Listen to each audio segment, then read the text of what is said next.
Жарайды, құрметті әріптестер, жаңа көріп отырмыз ғой, жалпы адамның өмірі тікелей жедел жәрдем қызметіне байланысты.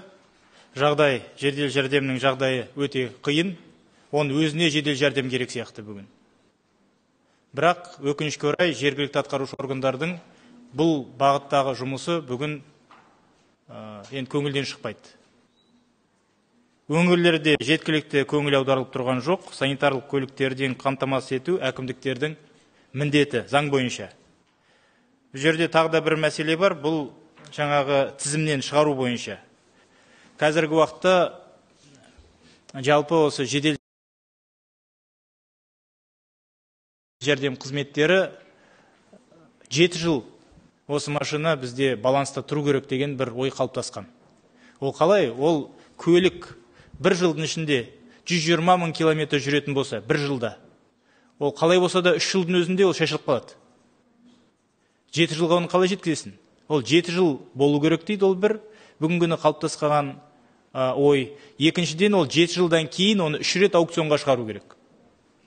Оны аукционға шығарып, 7 жыл болып, 3 рет аукционға шығарып, ешкім сатып алмай, әлде сатып алғаннан кейін, оны жаңағы списанияға жібереді. Одан кейін бюджеттік ұсыным, одан кейін оны қарайды, одан кейін жібереді. Сонда былай қарағанда цикл 9 жыл. 8-9 жыл. Сондықтан әрине бұл мәселені шұғыл шешу керек деп ойлаймыз. Біз қаржы министрлігімен бұл мәселе туралы сөйлескенде өз ұсыныстарын айтып отыр, оған да қазір біз келетін боламыз.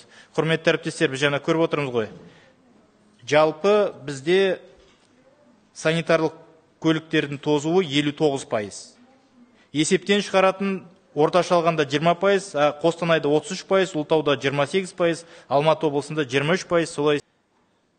Таблицадан көріп отқанымыз, износ бойынша ең жоғары көрсеткіштер,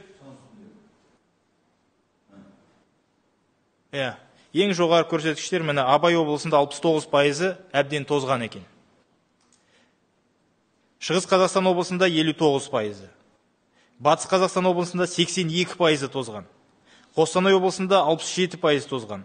Қызылордада 62%, Маңғыстау 75%, Павлодар 70%, Шымкент 72%, Алматы, Астана 83%.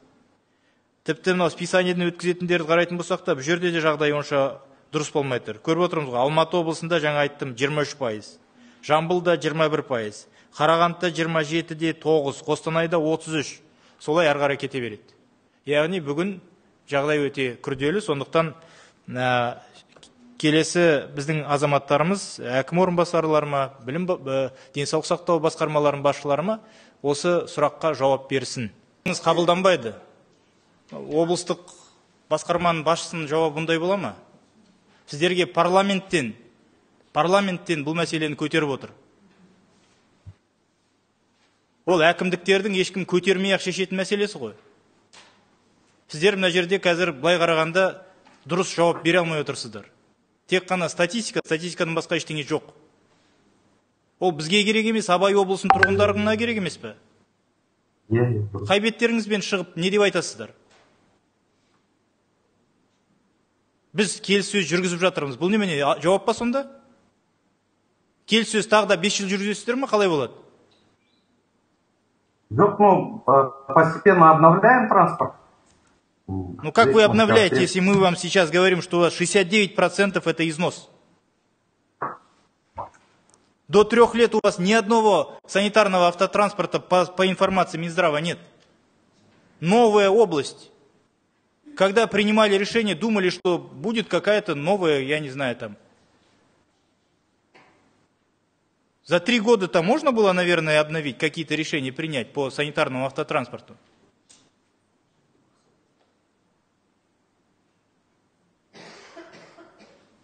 На елки, мероприятия, наверное, деньги находятся без проблем. Это абсолютно не принимается ответ.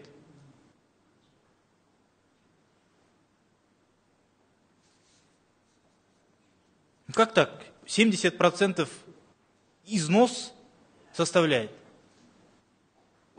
Заместителя акима нет, руководитель управления не может нормально дать никакой ответ, ни прогноз, ничего. Кішкене жан ашу керек қой, жан ашу керек қой. Бұл адамдарға ғой, өлейін деп жатқан, ауырып жатқан адамдар бұны шақырады. Еріккеннен шақырмайды ғой. Бізде де еріккеннен мына жерде жиналып отқан жоқпыз ғой. Енді Қазақстан бойынша жаңа көрсеттік қой. Жалпы 60%-ға жуығы көліктердің тозған болса, қандай қызмет туралы айтуға болады?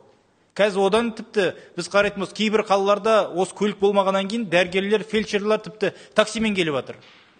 Таксимен келіп кетіп қызмет көрсетіп жатыр.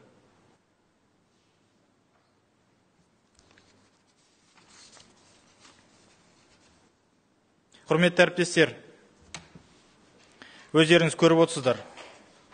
Барлық облыстар бойынша біз қазір ақпаратты дайындаймыз. Маслихаттармен жұмыс істейміз. Және маслихаттармен ғана емес, бұқаралық ақпарат құралдарымен де жұмыс істеу керек сияқты. Жаңа көріп отырмыз, кейбір облыстарда тіпті бұл мәселе бойынша немқұрайлық танытқандарын да көріп отырмыз. Жандар ашымай, тіпті ақпаратты білмейтіндерін де көріп отырмыз. Жалпы осы мәселе бойынша проблеманы шешу керек екенін түсінбей отқан азаматтарды көріп отырмыз. Өкінішке орай бүгінгі жағдай осындай. Бұдан кейін таңғаламыз. Неге халық осындай кездесулерде наразылық көрсетеді деп.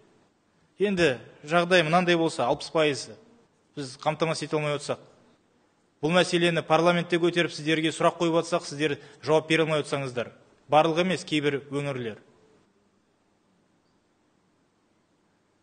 Мынандай деңгейде жиналыс өткізгенде, осындай немқұрайлық көрсеткеннен кейін, қарапайым даладан келген азаматқа қандай жауап беріледі? Сұрақ осында ғой. Сосын ренжиміз. Басқа өңірлердегі маслихат депутаттары неге бұл мәселені көтермейді деп таңғаласын. Сайлаудан өтті, бір мандаттық округтардан, партиялық тізімдерден өтті, бірақ бұл мәселе кәдімгідей қатты көтеріп жатқан мәселе емес.